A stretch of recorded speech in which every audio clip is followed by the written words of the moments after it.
Okay. Hello, good morning everybody. My name is Roberta Dainese and I will present to you an experiment to try to explore if the vegetation is effective in reinforcing the ground by generation of suction via transpiration. That is quite clashing with the topic that Sofia presented in the previous presentation. I want to give a brief overview of vegetation and slope stability and the boundary condition between the soil and the atmosphere with and without the presence of vegetation, and then there is the experimental setup and the results. When I have a landslide, when I have the presence of a landslide and I have the presence of vegetation, the vegetation plays different role, and I have a mechanical effect that is usually the main effect is the root reinforcement that is usually concentrated in the shallower layer that is usually between 0.5 meter and 1 meter. I then have some biochemical effects like changes in soil properties. I don't speak about this because we will have Emmanuel and Lorenzo presenting more about this topic. And then I have the hydrological effects that are several. For example, I have the rain interception, so not all the rain that arrives reaches the ground. I have some preferential water path, so I can have that the water can reach deeper layers faster, depending then on the kind of vegetation and rooting, etc. And then I can have the moisture depletion. So it simply means that when I have vegetation, the vegetation uptake water from deeper layers and lower the water table. But what is the problem? Vegetation can be very beneficial for shallow landslides because I have all the mechanical effect of the roots. But the problem is that when I have a deeper failure surface, the mechanical effect doesn't play a role anymore. So how can I quantify the effect of vegetation when the failure surface is below the rooting depth? Because as I saw, the enhanced properties of the soil are within the first 1 meter, let's say, 1.5 meters. So I can't count on mechanical effects, but can I count of this effect of the soil moisture depletion? Well, it's a good question, basically. What I know is that from some, there's a lot of research that tells me that in some cases I have a lower water content given by the presence of roots at quite deep layers. Well, let's say that depends, but I can see it even during the winter time. Here it goes until February and March, more or less, and the clear spot is where I have the lower water content. So the question is, can vegetation pre-empty the soil and enhance the soil strength? What is the correlation between the pre-emptying, so a lower soil moisture, and the shear strength? I know that if I reduce the water content, I will have a higher suction, and I will increase the shear strength of the soil, and I will increase the factor of safety. This is because the shear strength is affected by the external stresses, and then an additional term that is related to the suction of the soil and this degree of saturation of the soil. So if I increase the suction, this term will play a major role in increasing the shear strength. If I have a bigger shear strength, I will, at the failure surface, I will have that my factor of safety will increase, of course, and I will have a safer slope, let's call it.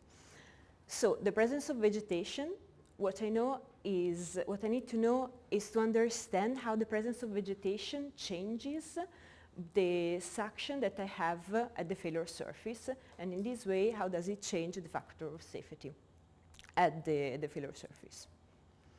The research question is, can vegetation be beneficial for deep landslides in comparison to bare soil? And can preempting of the soil enhance the factor of safety? To do this, I need to compare the bare soil with the vegetated soil and the hydrological boundary condition that I have between the soil and the atmosphere. A bit of background about about this boundary condition.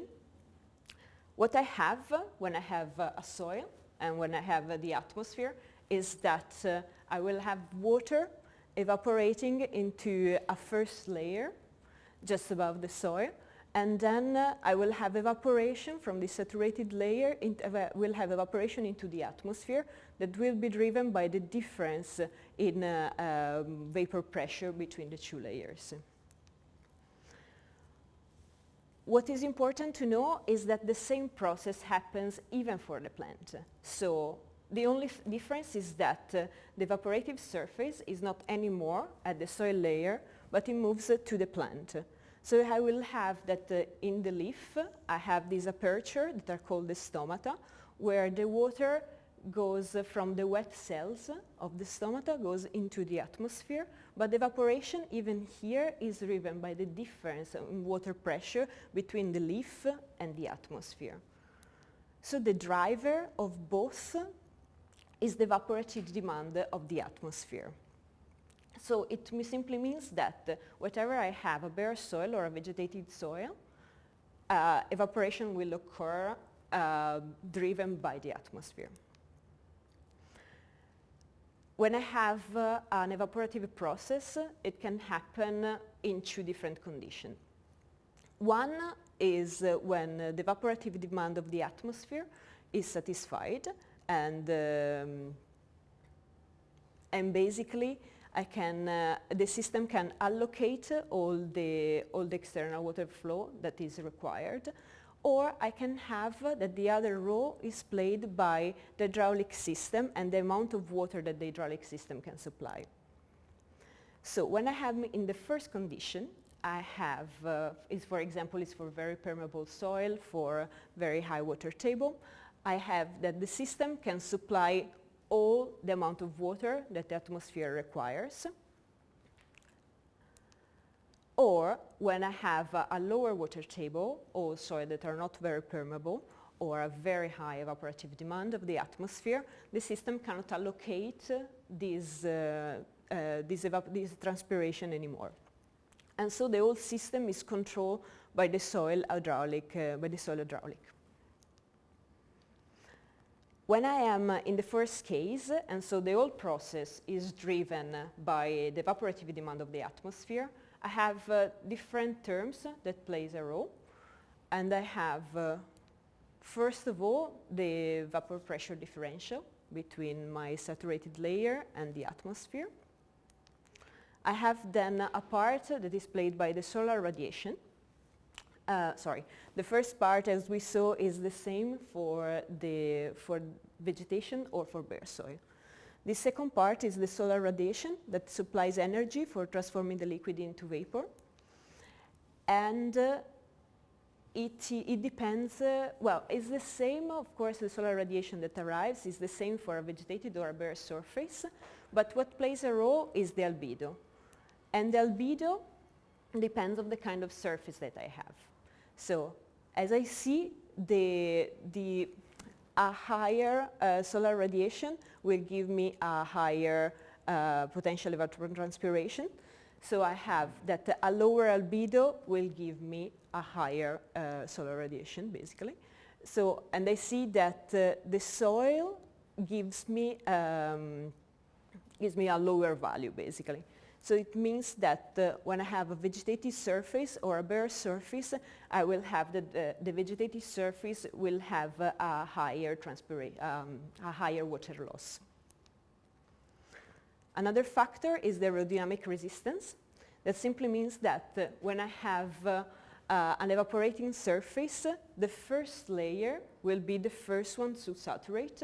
If there is a very static condition and not ventilation at all, this first layer will saturate, and then the gradient between the evaporating surface and the atmosphere will go to zero. So the first layer saturates and the saturation will stop. If I have ventilation, this layer will never saturate, and I will keep on having evaporation. For this, the surface roughness plays a role, and I have that usually I have much more turbulence for vegetated soil. So even in this case, the presence of vegetation gives me a higher water loss of the system. For the stomata, as we saw, that is the part of the leaf where the evaporation occurs, I have a canopy resistance. That simply means that there are some cells in the leaf that prevent the water loss. And of course, this is a resistance that I have only in the case of vegetation, and there is not in the soil. And so for this, the water is extracted more easily into the bare soil than for the tree. So we saw that there are different aspects that plays a role in the maximum amount of water that can be extracted, and for most of this characteristic, I have that the vegetation seems to be able to extract more water, well, 2 out of 3, but this is of course just the theory. What I want to know though is, I want to compare with my setup the bare soil and the vegetated soil, and I want to explore both the energy limited with the potential evapotranspiration and the water limited regime with the actual evapotranspiration. And I want to monitor the effect of the boundary condition on the evolution of the suction and water content profile. So to do so, I created 2 infiltration columns, and that are 25 centimeters high, 1 vegetated and 1 left bare. And I wanted first to monitor the evaporation and transpiration rate using 2 balances. I wanted to monitor the suction and the volumetric water content profile using TDRs to create the profile, and high capacity tensiometers on the sides. I wanted to study the system both in the water limited and in the energy limited regime. So the system started from saturated conditions, and then they were let to go into drought, having an impermeable bottom and increasing the ventilation on top. I imposed some realistic, I still was in a lab and controlled temperature and relative humidity, but I used grow lamp to induce cycles of day and night. So here you see the 2 of the experiment. One was done with an herbaceous species, that is Lolium perenne, and the other one was done with a shrub, that is Salix cinerea. In the first case, you can see that the evolution of the average volumetric water content over time. This comes from the balances, and you can see that in the first part, where I have boundary condition number 1, the system is static, so I didn't add any ventilation, while in the second part, I added forced ventilation using a fan. You can see that in the first part, I am in the energy limited regime, so all the water flow is regulated by the evaporative demand of the atmosphere. At one point, when I change the boundary condition, this potential evapotranspiration changes and increases because I add this ventilation factor, but I'm still in the energy limited regime.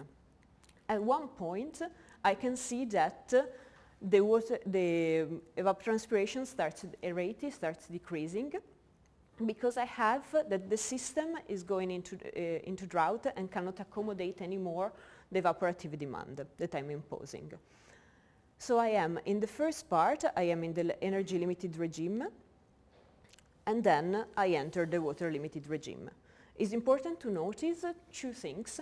One is that at the beginning, I have, when I am in static condition, both if I have a vegetated system or a bare soil, I'm practically imposing the same potential evapotranspiration, but the matter changes when I have a ventilated system, because I have this aerodynamic resistance that starts playing a role.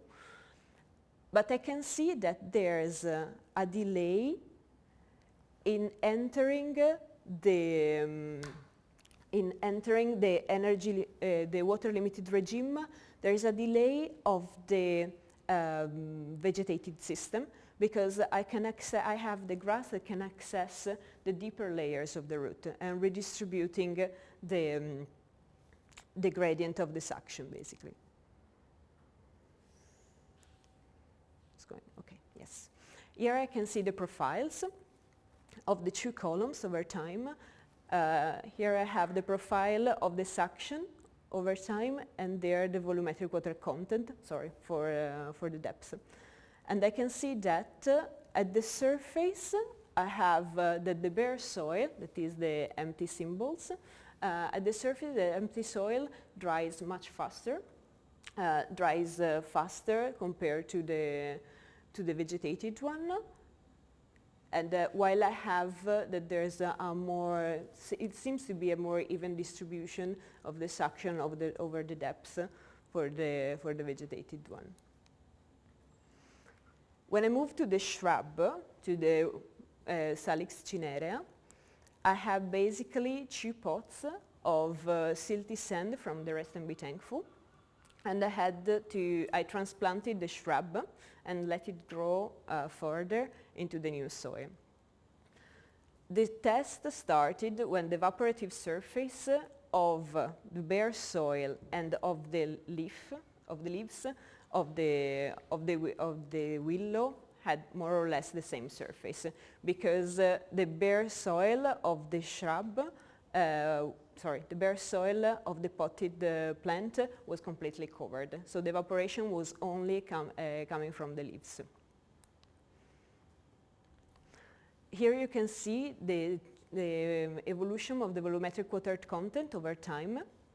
And you can see that in this case, compared to the vegetated tree, I have the same results, but really, really enhanced.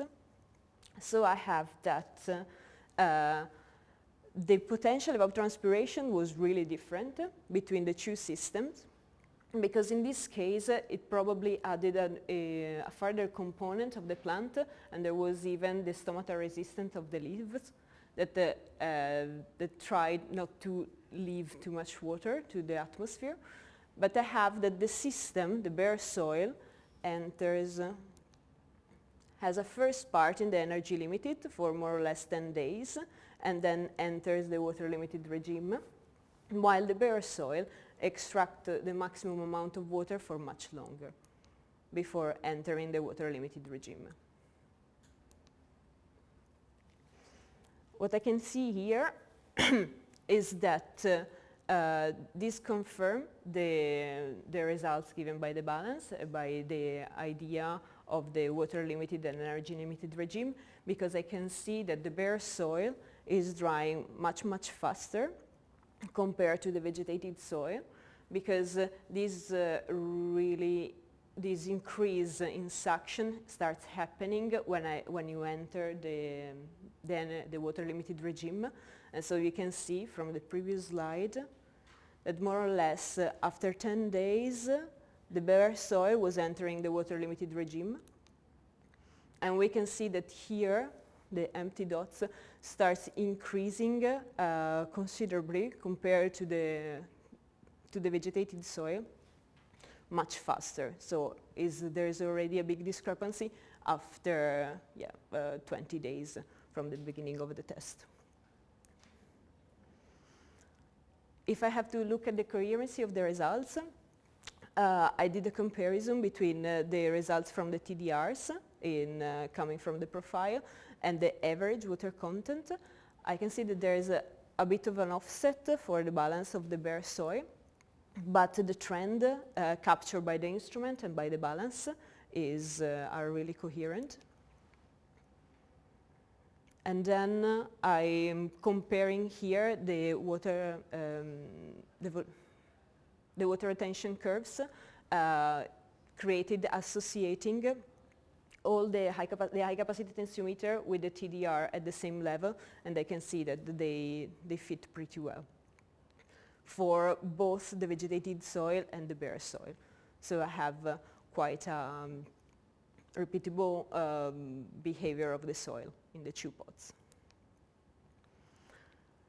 In this moment, to finish this project, I'm doing a finite element model of the experiment to try to mimic and to obtain the same water profile for both the columns.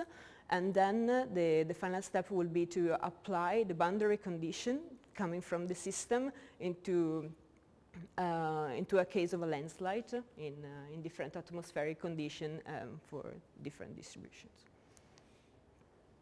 Thank you.